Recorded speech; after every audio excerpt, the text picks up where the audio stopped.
ദേ ഇച്ചായ. അല്ലല്ല സാറേ, ഞാൻ നിങ്ങളുടെ ഭാര്യയൊന്നുമല്ല. ദാ ഈ കെട്ടിയിരിക്കുന്ന ജസ്റ്റ് ഒരു നാടകമാണ്. എൻ്റെ സാറേ, എന്നൊന്ന് വീട്. ദേവ കഴിവിൻ്റെ പരമാവധി ശ്രമിച്ചുകൊണ്ട് അലക്സിൽ നിന്നും ഊർന്നു വരാൻ ശ്രമിക്കുന്നുണ്ടെങ്കിലും അവൻ്റെ കൈക്കരുത്തിനുമേൽ ആ പെണ്ണിന് തൻ്റെ ചെറുവിരൽ പോലും അനക്കാൻ കഴിയുന്നുണ്ടായിരുന്നില്ല. എന്താടി നീ ഇങ്ങനെ ഇച്ചായനോട്? പിണക്കമാണോ? ഇച്ചായനല്ല, കൊച്ചായനാണ്. വിടു മനുഷ്യ, എനിക്ക് ദേഷ്യം വരുന്നുണ്ട്. നാവ് കുഴഞ്ഞുള്ള അലക്സിൻ്റെ സംസാരം ഒപ്പം മദ്യത്തിൻ്റെ മണവും ദേവയെ കൂടുതൽ ദേഷ്യത്തിലാഴ്ത്തുന്നുണ്ട്. ഇനി ഇങ്ങനെ നിന്നാൽ ശരിയാവില്ലെന്ന് മനസ്സിലായവൾ കണ്ണുകൾ ഇറുക്കിപ്പൂട്ടി രണ്ടും കൽപ്പിച്ച് അലക്സിൻ്റെ നെഞ്ചോരം ആഞ്ഞു കടിച്ചു. ആ എൻ്റെ പെണ്ണെ! നല്ല വേദന തോന്നിയതും അലക്സിൻ്റെ കൈപ്പിടുത്തം അയഞ്ഞതും ദേവ അവനെ ആഞ്ഞു തള്ളി. ഹോ, ഇച്ചാന് വേദനിച്ചു കേട്ടോ. കണക്കായിപ്പോയി. പോയി കുളിക്ക്. നാറിയിട്ട് നിൽക്കാൻ കഴിയുന്നില്ല. ദേവ കടിച്ച ഭാഗം തടവിക്കൊണ്ട് വഷളൻ ചിരിയോടെ അലക്സ് പറഞ്ഞതും പല്ലുറുമ്മിക്കൊണ്ട് ദേവ തിരിച്ചടിച്ചു. ഇച്ചായനെ കുളിപ്പിച്ചു തരോടി. വീണ്ടും ദേവയുടെ അടുത്തേക്ക് നീങ്ങിക്കൊണ്ടു വന്നവൻ പറഞ്ഞതും ദേവ പിന്നോട്ടേക്ക് നീങ്ങി. കെട്ടാൻ പാകത്തിന് ഒരുത്തിയെ നിർത്തിയിട്ടില്ലേ? അവളോട് പോയി കുളിപ്പിച്ചു തരാൻ പറയും. ദേ, അടുത്തേക്ക് വരരുത്. കൈ ചൂണ്ടി ദേഷ്യത്തോടെ ദേവ പറഞ്ഞെങ്കിലും അലക്സിൽ അതൊന്നും ഏശിയിട്ടില്ല. നീ ഇങ്ങ് വന്ന പെണ്ണെ, ഇച്ചാൻ ചോദിക്കട്ടെ. വീണ്ടും ദേവയുടെ അടുത്തേക്ക് നീങ്ങിക്കൊണ്ട് അലക്സ് പറയുന്നതിനോടൊപ്പം അവളുടെ കൈകളിൽ പിടിക്കാൻ പോയതും ദേവ അത് തടഞ്ഞുകൊണ്ട് അവിടെയുള്ള ഫ്ലവർ വേസ് എടുത്ത് ഒറ്റ വീശലായിരുന്നു അലക്സിന് നേർക്ക്. കറക്റ്റ് അലക്സിൻ്റെ നെറ്റിൽ തന്നെ കൊള്ളുകയും ചെയ്തു. വേദന കൊണ്ട് അടി കൊണ്ട ഭാഗം അലക്സ് മുറുകെ പൊത്തിപ്പിടിച്ചു. കിട്ടേണ്ടത് കിട്ടിയപ്പോൾ സമാധാനമായല്ലോ നിങ്ങൾക്ക്? കയ്യിലുള്ള ഫ്ലവർ വേസ് എടുത്തെടുത്ത് തന്നെ വെച്ചുകൊണ്ട് ദേവ പറഞ്ഞു അലക്സിനെ തള്ളി മാറ്റി തൻ്റെ റൂമിലേക്ക് പോകാൻ തുടങ്ങുമ്പോഴാണ് അവൾ കണ്ടത് നെറ്റിയിൽ നിന്നും ചോർന്നു നിൽക്കുന്ന ചോരത്തുള്ളികൾ. അയ്യോ, ചോര! ദേവ കണ്ണും മിഴിച്ചു പറഞ്ഞതും അലക്സ് അവളെ ഒരു നോട്ടം നോക്കി. നീ ഇച്ചാനെ വേദനിപ്പിച്ചു. സാരമില്ല, ഇതിനേക്കാൾ നല്ല സുഖവും വേദനയും ഞാൻ റൂമിൽ വെച്ച് നിനക്ക് തരാം. നെറ്റിയിൽ നിന്നും ഒലിച്ചിറങ്ങുന്ന ചോരയോ വേദനയോ അവൻ കാര്യമാക്കാതെ കണ്ണു മിഴിച്ചു നിൽക്കുന്നവളുടെ അടുത്തേക്ക് വന്നതും ഇനി ഇവിടെ നിന്നാൽ ശരിയാകില്ലെന്ന് മനസ്സിലായ ദേവ അവനെ തള്ളി മാറ്റിക്കൊണ്ട് തൻ്റെ റൂമിലേക്ക് ഓടിക്കയറി വാതിൽ അടച്ചു കുറ്റിയിട്ടു. പെണ്ണെ തുറക്ക്!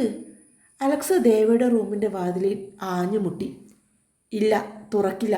പോയി കിടന്നുറങ്ങാൻ നോക്ക്. നിങ്ങൾക്കിപ്പോൾ മാനസിക നില തെറ്റിയിട്ടാണുള്ളത്. അവൾ റൂമിനകത്തു നിന്നും വാതിലിന് ചാരി നിന്നു ഉറക്കെ വിളിച്ചു പറഞ്ഞു. നീ തുറക്കു പെണ്ണെ, ഇച്ചായന് പറയാനുണ്ട്. വീണ്ടും അലക്സ് വാതിലിന് മുട്ടിക്കൊണ്ടേയിരുന്നു. സംസാരമൊക്കെ രാവിലെ. പോയി കിടന്നുറങ്ങാൻ നോക്ക്. മദ്യലഹരിയിലാണ് അവൻ്റെ ഈ പ്രവൃത്തികളെന്നൊക്കെ ദേവയ്ക്ക് മനസ്സിലാകുന്നുണ്ട്. ഹാ, തുറക്കടി, എനിക്ക് നിന്നോടൊപ്പം കിടക്കണം. ദേ, എൻ്റെ കയ്യിൽ നിന്നും കിട്ടിയതിനേക്കാൾ കൂടുതൽ കിട്ടും. മിണ്ടാതെ പോയിക്കോ. കൂടെ കിടക്കാൻ നിൻ്റെ കെട്ടിയോളെ വിളിക്കൂ. ദേവയുടെ ക്ഷമ നശിക്കുന്നുണ്ടായിരുന്നു. പ്രത്യേകിച്ച് അവൻ്റെ വാക്കുകൾ അവളെ പൊള്ളിക്കുന്നു. ഹാ, തുറക്കുമുത്തേ, ഇച്ചാനല്ലിയോടെ വിളിക്കുന്നേ. വീണ്ടും അവൻ വാതിലിനെ തട്ടിക്കൊണ്ടേയിരുന്നു. എന്നാൽ പിന്നീട് ദേവ ഒരക്ഷരം മിണ്ടിയില്ല. അവൾ കണ്ണുകൾ പൂട്ടി തൻ്റെ ദേഷ്യം അടക്കി നിർത്തുകയായിരുന്നു. പിന്നെയും ഒന്ന് രണ്ട് വട്ടം അലക്സ് വാതിലിൽ മുട്ടുന്ന ശബ്ദവും അവൻ്റെ പഞ്ചാര വർത്തമാനമൊക്കെ അവൾ കേൾക്കുന്നുണ്ടെങ്കിലും ഒന്നും കേട്ടതായി ഭാവിക്കാതെ അവൾ ഇട്ടിരിക്കുന്ന ഡ്രസ്സും മാറി കട്ടിലിൽ ചുരുണ്ടി കൂടി കിടന്നു. പിന്നെയും സമയം നീങ്ങിക്കൊണ്ടേയിരുന്നു. പുറത്തുനിന്നും യാതൊരു ശബ്ദവും പിന്നീട് അവൾ കേട്ടില്ല. പക്ഷേ കിടന്നിട്ടും ദേവയ്ക്ക് ഉറക്കവും വരുന്നില്ല. അലക്സിൻ്റെ നെറ്റിയിൽ നിന്നും ചോർന്നിരിക്കുന്ന ചോരയാണ് കണ്ണുകൾ പൂട്ടുമ്പോൾ അവളിൽ കടന്നു വരുന്നത്. ഈ കാലിനെ കൊണ്ട് മനുഷ്യന് ഉറങ്ങാനും കഴിയുന്നില്ല. രണ്ടും കൽപ്പിച്ച് ദേവ ബെഡിൽ നിന്നും എഴുന്നേറ്റു. എൻ്റെ കണ്ണാ, കാലൻ ഉറങ്ങിയിട്ടുണ്ടാകുമോ?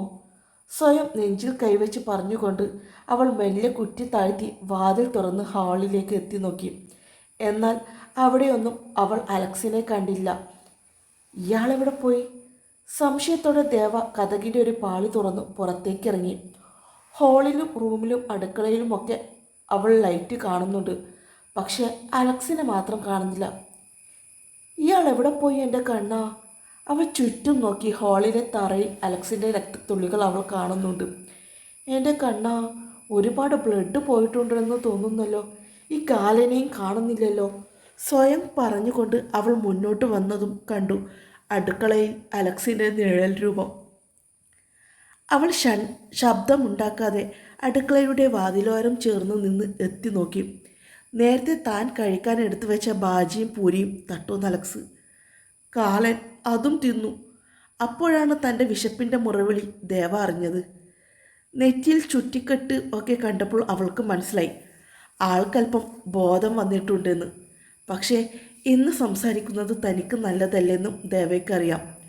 ചുട്ടുവെച്ച പൂരിയിൽ അവസാനത്തേതും എടുത്ത് പ്ലേറ്റിലേക്ക് വെച്ച് അലക്സ് കഴിച്ചു തുടങ്ങി. ഒന്നെങ്കിലും അവിടെ വെക്കുകകാല. ചുണ്ട് പിളർത്തിക്കൊണ്ട് അവൾ പതിയെ പറഞ്ഞതും പെട്ടെന്നെന്തോ ശബ്ദം കേട്ടതുപോലെ അലക്സ് അടുക്കള വാതിലോരം നോക്കി.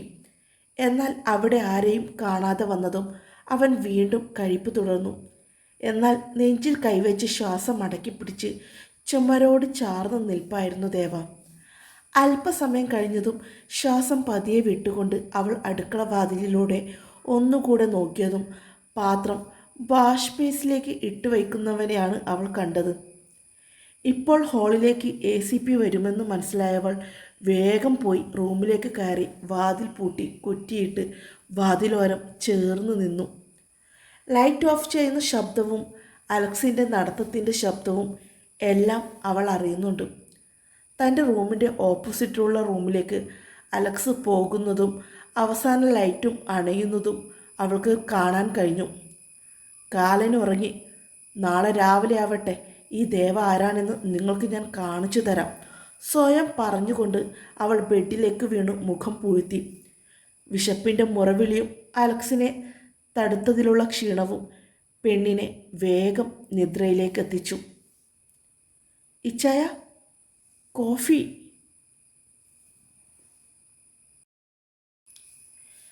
തനിക്കു നേരെ നീണ്ടുവരുന്ന കോഫി കപ്പിലേക്ക് അലക്സ് കണ്ണും മിഴിച്ചു നോക്കി. ഒപ്പം ഒരു വല്ലാത്ത എളിയോടെ നാണത്തോടെ നഖം കടിച്ചു നിൽക്കുന്നവളെയും അവനൊന്ന് നോക്കി. ഇച്ചായ, കോഫി. വീണ്ടും നാണത്തോടെ പറഞ്ഞുകൊണ്ട് ബെഡിൽ നിന്നും എഴുന്നേൽക്കാതെ അതേപടി കിടക്കുന്നവനെ ദേവ നോക്കി. അലക്സ് ഉണരുന്നതും കാത്തു നിൽപ്പായിരുന്നു ദേവ. ഉണരേണ്ട സമയമായതും അലക്സ് ബെഡിൽ കിടന്നുകൊണ്ട് നീണ്ടു നിവരുന്നതൊക്കെ കണ്ടപ്പോൾ പെണ്ണൊരു കോഫിയുമായി വേഗം അലക്സിൻ്റെ അടുത്തേക്ക് വരികയായിരുന്നു. ഇതേ സമയം അലക്സിന് ഒന്നും പിടികിട്ടുന്നുണ്ടായിരുന്നില്ല. പ്രത്യേകിച്ച് തൻ്റെ മുന്നിൽ നിൽക്കുന്നവളുടെ ഭാവം അതവന് പരിചിതമായിരുന്നില്ല. തലയ്ക്ക് വല്ലാത്ത ഭാരം തോന്നി അലക്സിന്. എങ്ങനെയൊക്കെയോ അവൻ ബെഡിൽ നിന്നും എഴുന്നേറ്റിരുന്നു. ഇച്ചായ, കോഫി. നിനക്കെന്താടി വട്ടാണോ? വീണ്ടും വീണ്ടുമുള്ള അവളുടെ ഇച്ചായ വിളിയിൽ ഒരാക്കലുണ്ടെന്ന് അലക്സിന് തോന്നി. ഹാ, അങ്ങനെ പറയല്ലേ ഇച്ചായ, ഞാൻ ഇച്ചായൻ്റെ കെട്ടിയോളല്ലയോ. പറയുന്നതിനോടൊപ്പം ഇല്ലാത്ത നാണം വിരിയിച്ചുകൊണ്ട് ദേവ അവനരികിലേക്ക് വന്നിരുന്നു. ദേവയുടെ ഭാഗത്തു നിന്നും പെട്ടെന്ന് അങ്ങനെ ഒരു പ്രവൃത്തി ഉണ്ടായതും അലക്സ് വേഗം ബെഡിൽ നിന്നും എഴുന്നേറ്റു. ഡി, ആരാടാ കളിക്കുന്നതെന്ന് നീ മറന്നോ? അലക്സിൻ്റെ രോക്ഷം വെളിവാകാൻ തുടങ്ങി. ഹാ, അതെന്തു പറച്ചിലായിച്ചായ? ദേ, ഇത് കെട്ടിയത് ഇച്ചായനല്ലയോ? വല്ലാത്ത ഭാവത്തോടെ ബെഡിൽ നിന്നും എഴുന്നേറ്റ് അലക്സിൻ്റെ മുന്നിലേക്ക് നിന്ന് തൻ്റെ താലി ഉയർത്തിക്കാട്ടി ദേവ. ഹാ, അങ്ങോട്ട് മാറി നിൽക്കടി. തന്നെ പറ്റിച്ചേർന്ന് നിൽക്കുന്നവളിൽ നിന്നും അല്പം നീങ്ങി നിന്നു അലക്സ്. ഇച്ചായ, കോഫി കുടിക്ക്. ദേ അഞ്ജന, എൻ്റെ കയ്യിൽ നിന്ന് നീ വാങ്ങിക്കും. അവളുടെ ഈ മട്ടും ഭാവവും ഒന്നും അലക്സിന് തീരെ പിടിക്കുന്നില്ല. അങ്ങനെ പറയല്ലേ, ഞാൻ നിങ്ങളുടെ കെട്ടിയോളല്ലയോ? അല്ലയല്ല ആമ്പല്. നിനക്കെന്താടി ഒരു പിരി ഇളകിയോ? തനിക്ക് നേരെ ദേവ നീട്ടിയ കോഫി കപ്പ് തട്ടിയെറിഞ്ഞുകൊണ്ട് ദേഷ്യത്തോടെ ദേവയോട് ചോദിച്ചു അലക്സ്. എന്തൊക്കെ ഇച്ചായ പറയുന്നത്? ഇച്ചായനല്ലയോ പറഞ്ഞത് ഞാൻ ഇച്ചായൻ്റെ കെട്ടിയോളാണെന്ന്? എന്നിട്ടിപ്പോൾ ഇച്ചായ മുറവുണങ്ങിയോ? കണ്ണുകൾ പിടച്ച് സ്നേഹനിധിയായ ഒരു ഭാര്യയെ പോലെയായിരുന്നു അവനോട് ദേവ സംസാരിക്കുന്നത്. എന്നാൽ ദേവ മുറിവിൻ്റെ കാര്യം ഓർമ്മപ്പെടുത്തിയപ്പോഴായിരുന്നു തലയിലെ കെട്ടിലേക്ക് അലക്സിൻ്റെ കൈ ചെന്നെത്തിയതും. ഇച്ചായ, വേദനിക്കുന്നുണ്ടോ? ഇപ്പോൾ ആ നാണവും ചിരിയും ദേവയിൽ നിന്നും പതിയെ മങ്ങിപ്പോകുന്നുണ്ട്. ഈ മുറിവ് അലക്സിനൊന്നും ഓർമ്മ വരുന്നുണ്ടായിരുന്നില്ല. അജി സാറിൻ്റെ വീട്ടിൽ നിന്നും ഇറങ്ങുമ്പോൾ താൻ നല്ല ഫിറ്റായിരുന്നു എന്ന് മാത്രം അവനറിയാം. പിന്നീട് എന്ത് സംഭവിച്ചു? ആലോചനയോടെ അലക്സ് ദേവയുടെ മുഖത്ത് നോക്കിയതും അവളുടെ രോക്ഷം തങ്ങി നിറഞ്ഞ മുഖമായിരുന്നു അലക്സ് കണ്ടത്. കുടിച്ചാൽ വയറ്റത്ത് കിടക്കണം. മുറിവ് എങ്ങനെ ഉണ്ടായതെന്ന് വല്ല ഓർമ്മയുമുണ്ടോ ACPക്ക്? കൈകൾ രണ്ടും മാറോട് പിണച്ചു കെട്ടി ദേവ രോക്ഷത്തോടെ ACPയെ നോക്കി. ഇതേ സമയം ഇന്നലെ രാത്രി താൻ ഇവിടെ വന്ന് കയറിയതിന് ശേഷം എന്തൊക്കെയോ നടന്നിട്ടുണ്ടെന്ന് അലക്സിന് ബോധ്യമായി. പക്ഷേ എന്ത്, എങ്ങനെ, മുറിവ് എങ്ങനെ വന്നു? ഒരു പിടുത്തവുമില്ല അലക്സിന്. ഞാനിന്നലെ കുറച്ച് കുടിച്ചിരുന്നു. ഇവിടെ കാർ വന്ന് നിർത്തിയത് വരെ എനിക്ക് ഓർമ്മയുണ്ട്. പിന്നീട് എത്ര തന്നെ ഓർത്തെടുക്കാൻ ശ്രമിച്ചിട്ടും അലക്സിന് ഓർമ്മയിലേക്ക് ഒന്നും വരുന്നുണ്ടായിരുന്നില്ല. പക്ഷേ ദേവയെ തന്നോട് ചേർത്ത് പിടിക്കുന്നതും അവളുടെ റൂമിൻ്റെ വാതിലിന് തട്ടുന്നതുമൊക്കെ ഒരു മിന്നായം പോലെ അവൻ്റെ ഓർമ്മകളിലൂടെ കടന്നു പോകുന്നുമുണ്ട്. അതിനൊന്നോളം അലക്സ് പരിഭ്രമത്തിലുമായി. അവൻ മെല്ലെ തലയുയർത്തി ദേവയെ നോക്കിയതും തന്നെ ചുട്ടരിക്കാൻ എന്ന ഭാവത്തിൽ നോക്കി നിൽക്കുകയായിരുന്നു പെണ്ണും. തലയിലെ കെട്ട് വന്നതെങ്ങനെയാണെന്ന് ഓർമ്മയുണ്ടോ? ഞാൻ അടിച്ചതാ. എന്തിനാണെന്നോ? എന്നെ കയറി പിടിച്ചതിന്. അയ്യേ! ദേവ പറഞ്ഞതും അലക്സ് ഞെട്ടലോടെ ദേവയെ നോക്കി. എന്ത് കയ്യേ? ഇയാൾ ചെയ്തു കൂട്ടിയതൊക്കെ എന്താണെന്ന് ഓർമ്മയുണ്ടോ? ഛേ, മനുഷ്യൻ്റെ തൊലിയൊരിയുന്നു നിങ്ങളുടെ പേക്കൂത്തുകൾ ഓർക്കുമ്പോൾ തന്നെ. പറയുന്നതിനോടൊപ്പം അലക്സിൽ നിന്നും മുഖം തിരിച്ചു ദേവ. അഞ്ജന പ്ലീസ്, എനിക്കൊന്നും ഓർമ്മയില്ല. ഫംഗ്ഷൻ വെച്ച് ഞാൻ അടിച്ച സാധനം വേറെ എന്തോ ആയിപ്പോയി. തന്നിൽ നിന്നും എന്തൊക്കെയോ അബദ്ധങ്ങൾ സംഭവിച്ചിട്ടുണ്ടെന്ന് ഇപ്പോൾ ഏകദേശം അലക്സിന് ബോധ്യമായിട്ടുണ്ട്. നിങ്ങൾ ഓർക്കാതിരിക്കുന്നതാണ് നല്ലത്. അല്ലെങ്കിൽ ഇപ്പോൾ ദാ ഇതുപോലെ എൻ്റെ മുന്നിൽ വന്ന് നിൽക്കില്ലായിരുന്നു. ഇയാൾക്ക് കൂടെ കിടക്കാൻ ആളെ വേണമെങ്കിൽ മിന്നുകെട്ടനെ ഒരുത്തിയെ തയ്യാറാക്കി വെച്ചിട്ടില്ലേ, അവളെ കൊണ്ടുവന്ന് കിടത്തണം. എന്നെയല്ല കൂട്ടിന് വിളിക്കേണ്ടത്. ഇയാൾ എന്തൊക്കെ വൃത്തികേട് എന്നോട് പറഞ്ഞതെന്ന് ഞാൻ പറഞ്ഞു തരണോ?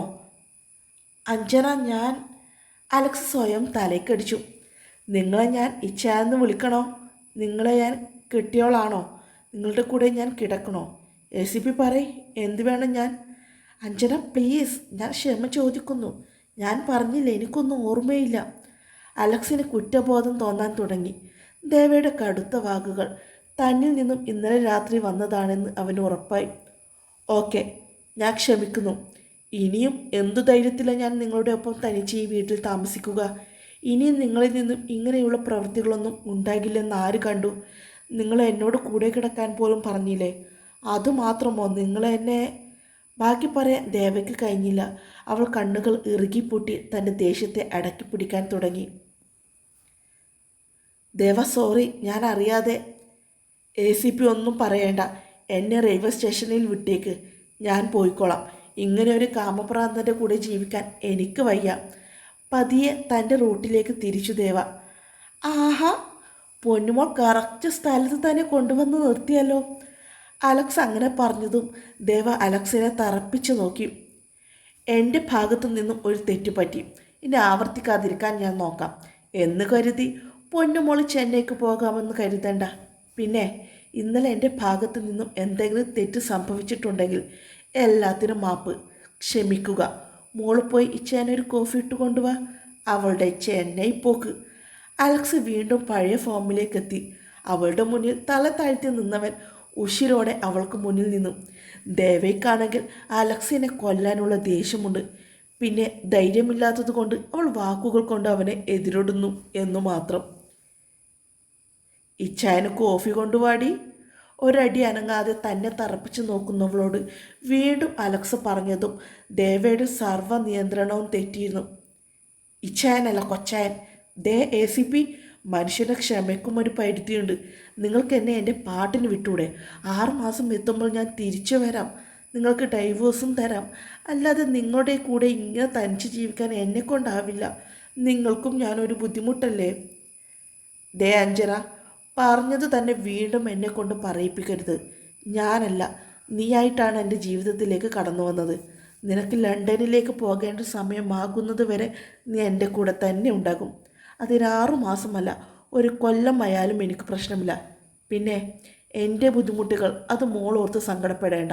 അതൊക്കെ തരണം ചെയ്ത് മുന്നോട്ട് പോകാൻ ഈ അലക്സിനറിയാം. മോള് പോയി ഒരു കോഫി കൊണ്ടുവരാൻ നോക്ക്.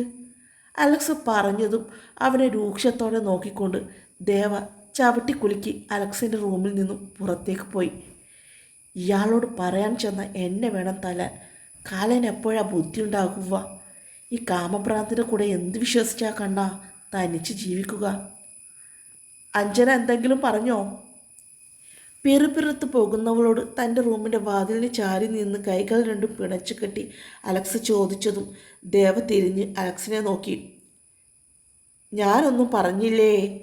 ഈർഷ്യയോടെ അവനെ നോക്കി പറഞ്ഞു മുഖം തിരിച്ചുകൊണ്ട് ദേവ അടുക്കളയിലേക്ക് പോയതും ചുണ്ടിലൂറിയ പുഞ്ചിരിയോടെ ചവിട്ടിക്കുലുക്കി പോകുന്നവളെ അലക്സ് നോക്കി നിന്നു. തുടരും. പിന്നെ സപ്പോർട്ട് ചെയ്യാൻ മറക്കല്ലേ. കഴിഞ്ഞ പാർട്ടിന് ലൈക്കും കമൻറ്റും കുറവാണേ. സ്റ്റോറി ഇഷ്ടമാകുന്നുണ്ടെങ്കിൽ മറ്റുള്ളവർക്ക് സജസ്റ്റ് ചെയ്യണേ.